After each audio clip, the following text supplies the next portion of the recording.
we'll get? Depends on the conditions we find. I had a partner, Doug Trumbull. He worked on doing all the special effects on a movie called 2001. So knowing I needed someone who understood special effects, which I didn't have a clue about, he and I became partners. When I told Doug we have the order, he said, well, you know, I can create all the necessary hardware you need to make the movie. I said, terrific. Get signed authorization, General Landers, and we can go. If you don't mind my saying so, sir, I don't think the General really knows what's going on. He says, I'll need 2 years. I said, Doug, 2 years, there'll be no order. The picture will be bye-bye. I say, I got to do it now. He says, well, I can't make it now. I need 2 years to invent and create all of the hardware to make it. So now I'm really in trouble.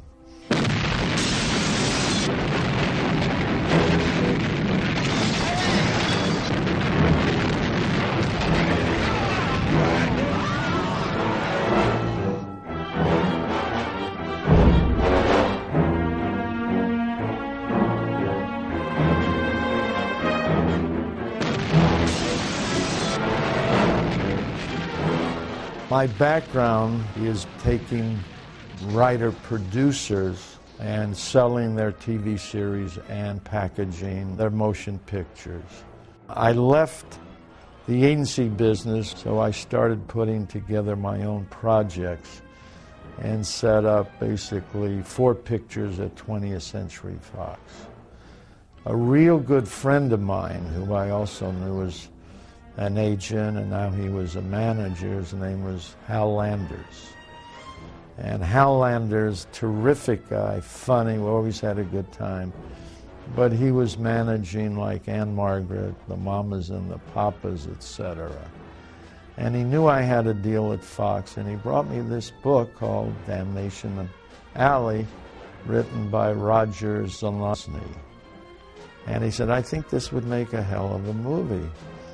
So I brought it into Fox, and they gave me a development deal. We hired a writer named Lucas Heller to adapt the book. So when the script was finished and I turned it into Fox, they really liked it. They budgeted the movie, and they gave me an order to go make it.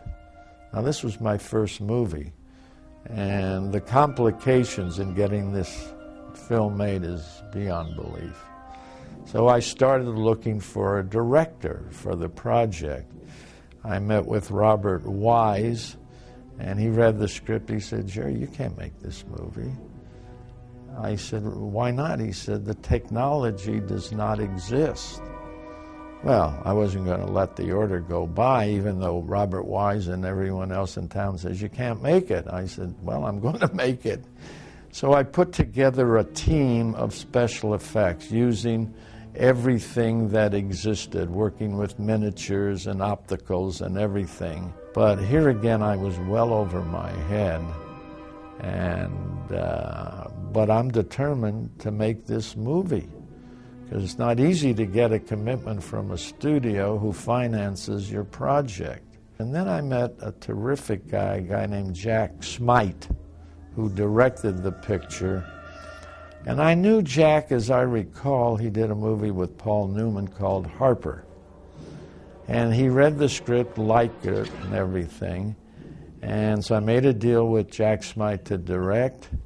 So now we've got a director, and we've got our cast, and we've got a vehicle, and now we're ready to go. Well, now, you two going to continue your life of nonconformity? You want to come along with us? Just so I don't have to re-enlist. No, Tanner, you don't have to re-enlist. As long as it's clear, I'm in charge. The vehicle was one of the stars of the movie. So I'm trying to figure out what kind of a vehicle we could have. So I got a book on all the different military vehicles. And the one that fascinated me the most, it was kind of the size of a Jeep. But Each unit had 3 tires. So in effect, it had 12 wheels, and it was designed to rotate like a paddle wheel. Well, now we got to test it to see if it works. We don't know if the wheels are going to turn or anything, because we have recreated what was like a vehicle the size of a Jeep. So we truck it down to Palm Springs. You didn't like have brakes. It was like driving a tank, and you had to basically shift gears to speed and to stop, etc. So he's out there wheeling around in the desert with this vehicle. My God, it looks incredible. I mean, because this is a star part of the movie. So the wheels even started to rotate. Now, you know, like in most cars, you got to break them in.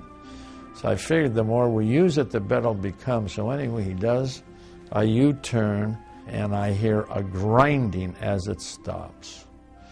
The whole top part of the vehicle that fit on top of the chassis just kept going. And I watched, and I said, there goes my movie. I don't have a vehicle. So this is when I think the studio realized that I had put together a good project, but I didn't have a clue what the hell I was doing. Oh, shoot! I hate bugs. I needed these cockroaches. And what do I know about cockroaches? Anyway, I did some research. I found there was a college in Riverside. I think, if my memory is right, they're Madagascar cockroaches. And they're very large and fascinating. And so I talked to the guy, the professor out there, and told him what I needed. So he came in. We got a wrangler to help me with these cockroaches that eat up, I think, Paul Winfield in the vehicle, I think in Salt Lake. And then I think the earlier sequence, as I mentioned, took place in Las Vegas, where we kind of created the remains of a hotel. Which we had a wonderful, wonderful set director, and he created this Vegas casino. But the cockroaches were the one that had me crazy. The cockroaches.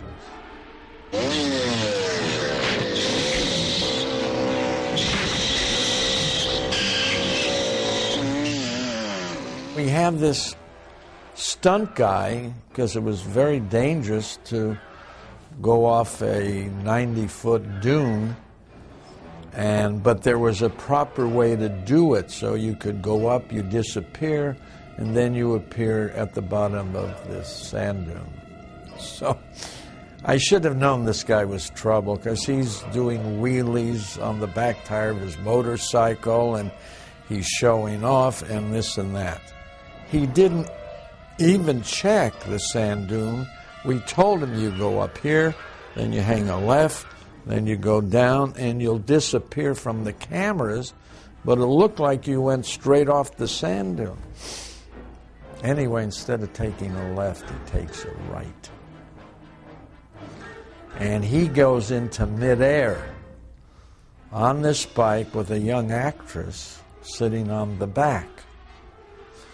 And she was smart enough to bail out just about 6-7 feet before they hit. She got off, jumped off the bike, but he rode it all the way down to the ground. Now, when that motorcycle hit, it hit him in the groin. He fractured his cheek.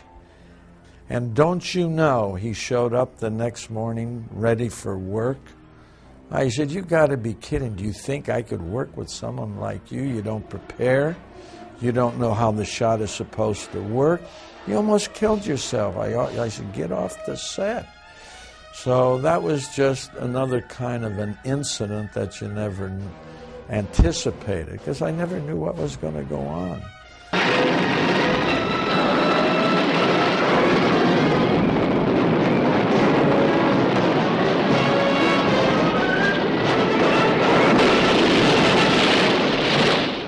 in the magic of Sound 360. More than a motion picture, an adventure you'll never forget. We're in post-production, and I asked them a question. I said, let me ask you, we have all these natural events going on, tornadoes and everything. I said, could you travel the sound? He said, what do you mean? I said, well, the sound comes from the front, right where the screen is. I said, could you move the sound back through the theater and where it appears behind me? Is this a hurricane? He says, well, yeah, I think so. So one day we're doing our dubbing and everything, and I heard voices behind me. And I thought someone had come into the theater. And I turned around, there was no one there. They had achieved that. And they registered it called Sound 360, Fox did. And I was invited to speak in front of the Academy of, I guess, Sound people and try and explain what it was. Which I did. I told them just basically what I told you. I took no credit for it, of course, but I had the idea. And then again, you know, knowing the lack of knowledge I have on special effects also became apparent. But that was another part that was great fun to take advantage of all the opportunity.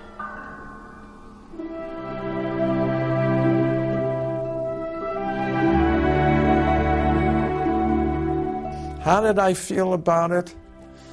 Well, I felt we did the best we could with the technology that was available. Today, this movie could have a brilliant special effects in 3D that could be tremendous. Tremendous, I think.